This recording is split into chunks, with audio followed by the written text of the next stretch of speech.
Hello student, आइए आज हम class 12 chapter 5 continuity and differentiability वाले टॉपिक को कंटिन्यू करते हुए एक्सपोनेंशियल फंक्शन के बारे में जानेंगे।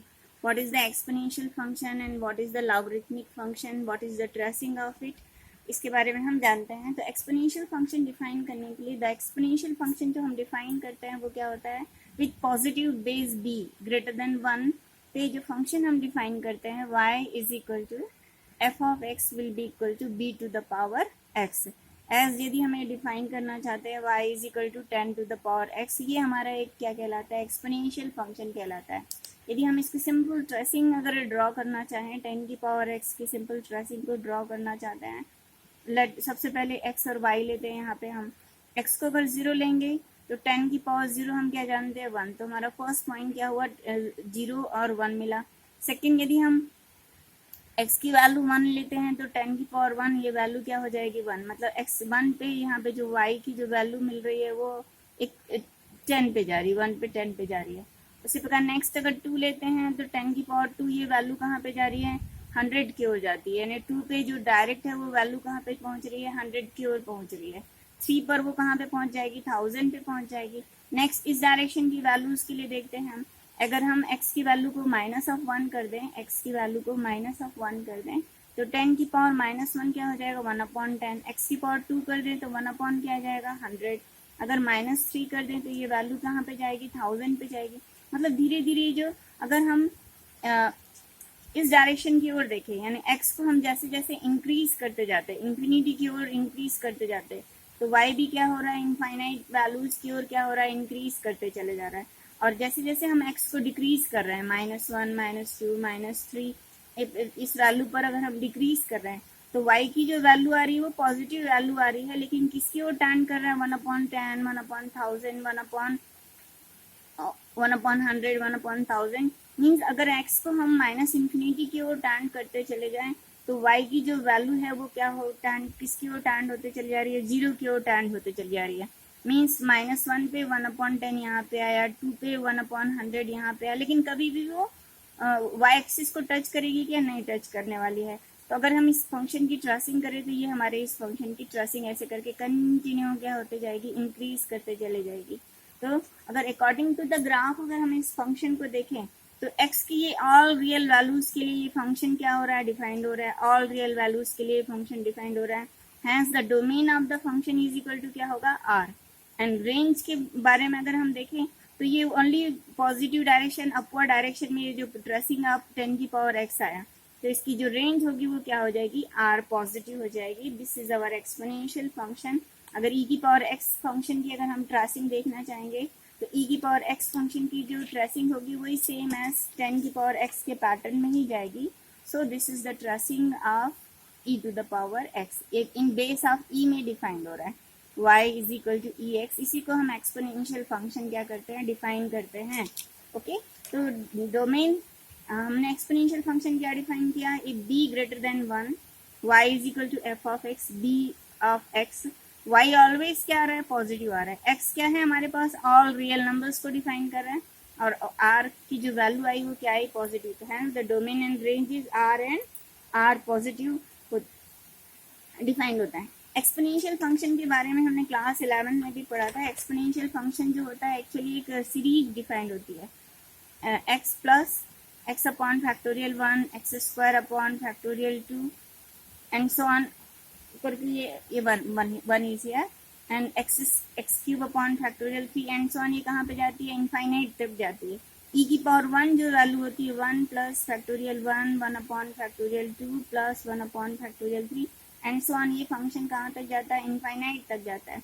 क्लास 11 में आपने ये भी देखा था कि limit of x tending to 0 है तो e की power x minus 1 upon x की वैल्यू किसके इक्वल होगी 1 के इक्वल होगी। यदि हम यहाँ पे ई एक्स की वैल्यू को अगर यहाँ पे पुटअप करें, इसको थोड़ा रिवाइज कर लेते हैं, ई की पावर x का तो 1 plus x upon factorial 1 x square upon factorial 2 and so on -1 upon x, plus -1 cancel होगी, न्यूमरेटर से भी फिर 1 कैंसिल, x को कैंसिल करेंगे, ये वैल्यू बचेगी 1 upon factorial 1 X upon factorial 2 X square upon factorial 3 and so on infinity. Now X tending to zero करेंगे तो ये ऑल वैल्यूज हमारी क्या हो जाएगी, जीरो, हैंस लिमिट इसकी क्या हो जाएगी, 1 के इक्वल आएगी।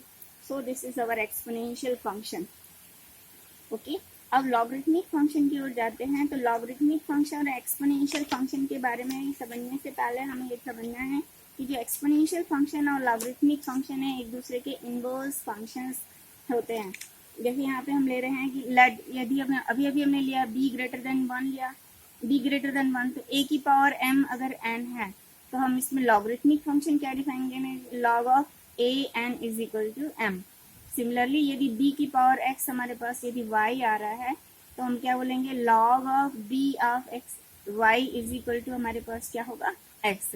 या ऐसे लें b की power y is equal to x, तो ये लॉगरिथमिक फंक्शन क्या डिफाइन होगा, log in base of bx is equal to y। यही हमारा क्या कहलाता है, लॉगरिथमिक फंक्शन कहलाता है। अभी अभी जब आपने देखा कि एक्सपोनेंशियल फंक्शन में ये जो वैल्यू है वो क्या है, r पॉजिटिव है, ये वैल्यू हमारे पास क्या है, r है, मीन्स ये वैल्यू हमारी क्या होना चाहिए, r पॉजिटिव होना चाहिए, ग्रेटर देन 0 होना चाहिए, और x जो होगा वो क्या होगा, r होगा। तो डोमेन जो होगा यहाँ पे, जो y जो होगा वो क्या होने वाला है, यहाँ पे ये जो डोमेन वैल्यूज फंक्शन की जो डोमेन वैल्यूज होने वाली है वो क्या होने वाली है, r पॉजिटिव, और जो रेंज होने वाला है, रेंज मीन्स आर के इक्वल आएगा, यहाँ पे रेंज किसके इक्वल आएगा, आर के इक्वल आएगा। सो लॉगरिथमिक फंक्शन जो हम डिफाइन करते हैं तो क्या डिफाइन करते हैं, y is equal to log of base of x। यदि e की power x is equal to y है तो हम इसको क्या डिफाइन करेंगे, log E Y is equal to x। ये इन बेस ऑफ e में हमने इस फंक्शन को क्या किया, डिफाइन किया। तो लॉगरिथमिक फंक्शन क्या होता है, इफ ए फंक्शन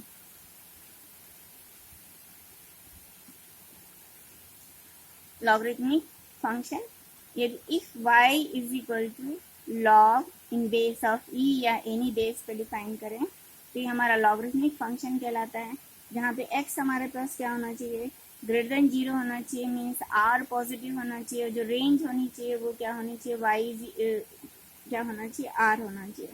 तो लॉगरिथमिक फंक्शन हमारा क्या होगा, कहाँ से कहाँ पे जा रहा है, r पॉजिटिव से r पे जा रहा है। जब हमने इनवर्स ट्रिग्नोमेट्रिक फंक्शन आपको पढ़ाया था तो एक ट्रेसिंग ऑफ इनवर्स फंक्शन करना सिखाया था कि किसी भी फंक्शन और उसके इनवर्स फंक्शन की ट्रेसिंग हम कैसे करते हैं। यदि y, ये अगर ये फंक्शन ट्रेसिंग जा रहा है y is equal to E X का, तो अभी इसके पहले हमने पढ़ा कि y is equal to E X या b की पावर x है, तो फंक्शन कहाँ से जा रहा है, r से, r पॉजिटिव में जा रहा है। उसी का इनवर्स फंक्शन कौन सा है, लॉगरिथमिक फंक्शन है। तो अगर हमें लॉग फंक्शन की ट्रेसिंग चाहिए तो हम सबसे पहले y is equal to X को ड्रॉ करेंगे और इसके मिरर इमेज को ड्रॉ करेंगे, तो इसकी मिरर इमेज हमारी ऐसे आएगी। Okay, so this is the tracing of the logarithmic function in base of e।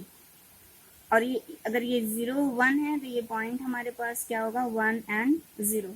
इसके बाद some properties of logarithmic function में और देख लेते हैं, क्लास 11 में हालांकि हमने इन सब के बारे में पढ़ लिया है। यदि हम e की power 1 is equal to E लें तो क्या इम्प्लाइज करेगा, log E is equal to 1, first property. Second property, e to the power 0 अगर 1 है तो ये हमारे पास क्या होगा, log e1 is equal to क्या होगा, 0। एनी बेस पे b की पावर 0 अगर 1 लेंगे तो क्या इम्प्लाई करेगा, log e1 is equal to क्या हो जाएगा, log b, sorry base b is equal to क्या हो जाएगा, 0। मतलब 1 का जो लॉगरिथमिक वैल्यू होता है वो क्या होता है, 0 होता है। थर्ड, अगर a की पावर 1 लेंगे तो हमारे पास आंसर क्या हो जाएगा, a। तो यहाँ पे लिख सकते हैं लॉग a। यदि बेस और ये वैल्यूज हमारा सेम है तो आंसर कितना आएगा, लॉगरिथम का आंसर कितना आएगा, 1 के इक्वल आएगा। नेक्स्ट प्रॉपर्टी ऑफ लॉगरिथम अगर हम देखें, logarithm of in base a is equal to m multiply n है, तो ये किस में कन्वर्ट हो जाता है, log A M plus log of A N में कन्वर्ट हो सकता है। इसको हम प्रूव भी कर सकते हैं, इसको हम x ले लें, इसको हम y ले लें, तो log of A M is equal to x and log A N is equal to y। इसको एक्सपोनेंशियल पैटर्न में लिखें तो a की power x is equal to m and a की power y is equal to क्या होगा, n। सो अब इसको मल्टीप्लीकेशन फॉर्म में लीजिए, क्योंकि हम मल्टीप्लीकेशन फॉर्म है, तो m multiply n is equal to a to the power x multiply a to the power y, तो it becomes a to the power x plus y। Means हमारे पास क्या है, a की power x plus y is equal to m multiply n। अब इसको logarithm form में convert कर लीजिए, log a m n is equal to x plus Y. x हमारे पास कितना है, x हमने क्या अज्यूम किया है, log of a m plus log of a n। हालांकि ये सारा जो प्रॉपर्टीज ऑफ लॉगरिथम है आप क्लास 11 में ही पढ़ चुके हैं, तो so this is the fourth property of the logarithm. अब fifth property of the logarithm देखते हैं। फिफ्थ प्रॉपर्टी हमारी कहती है log of a m upon m is equal to log a m minus of log a n। Means division जो होगा वो किस में कन्वर्ट होगा, सब्ट्रैक्शन फॉर्म में कन्वर्ट होगा। Sixth property log a b to the power n है, तो पावर फ्रंट में आएगी n times of log a b। Seventh property logarithm of a to the power m and b to the power m है, तो हम इसको लिखते हैं n upon m of log a b के पैटर्न में लिखते हैं। मीन्स अगर हमारे पास लॉगरिथम रूल में अगर कोई फंक्शन ऐसे दिया है, logarithm of under root of x minus 1 upon x plus 2, अगर हम बॉथ साइड फंक्शन में log अप्लाई करें तो log y is equal to log of x minus 1 upon x plus 2 to the power 1/2। तो इस प्रॉपर्टी से log की जो n की जो पावर है वो फ्रंट में आएगी, तो इसको हम क्या लिख सकते हैं, 1/2 of logarithm of x minus 1 upon x plus 2 लिख सकते हैं। फिर नेक्स्ट अगर डिवीजन फॉर्म में है तो हम उसको किस में कन्वर्ट कर लेंगे, सब्ट्रैक्शन फॉर्म में। तो इसका नेक्स्ट स्टेप क्या होगा, logarithm of log of x minus 1 minus of log of x plus 2 pattern में जाएगा। ये log अप्लाई करने का मेथड हुआ। और एक एग्जांपल लेते हैं, if y is equal to x plus 1 and x plus 2 का स्क्वायर गिवन है। यदि हम यहाँ पे लॉगरिथम फंक्शन को अप्लाई करना चाहें तो log of y is equal to log of x plus 1 and x plus 2 of square. Multiplication form है तो हम उसको किस में कन्वर्ट करेंगे, लॉगरिथम को एडिशन फॉर्म में। सबसे पहले हम एडिशन फॉर्म में लिखेंगे इसको, logarithm of x plus 2 of square. अब इसकी पावर को यहाँ फ्रंट में लाएंगे, it becomes log of x plus 1 plus 2 times of log of x plus 2। इस प्रकार हम लॉगरिथम रूल को क्या करते हैं, अप्लाई करते हैं। जब भी हम कहीं log में अगर बेस को नहीं लिख रहे हैं तो इट मीन्स ये हमारा नेचुरल लॉगरिथम बेस e में जाता है। इसका मीनिंग ही यहाँ पे क्या है, a के e के इक्वल होता है। Okay, thank you. इसके नेक्स्ट वीडियो में हम derivative of exponential function and logarithmic function को देखेंगे।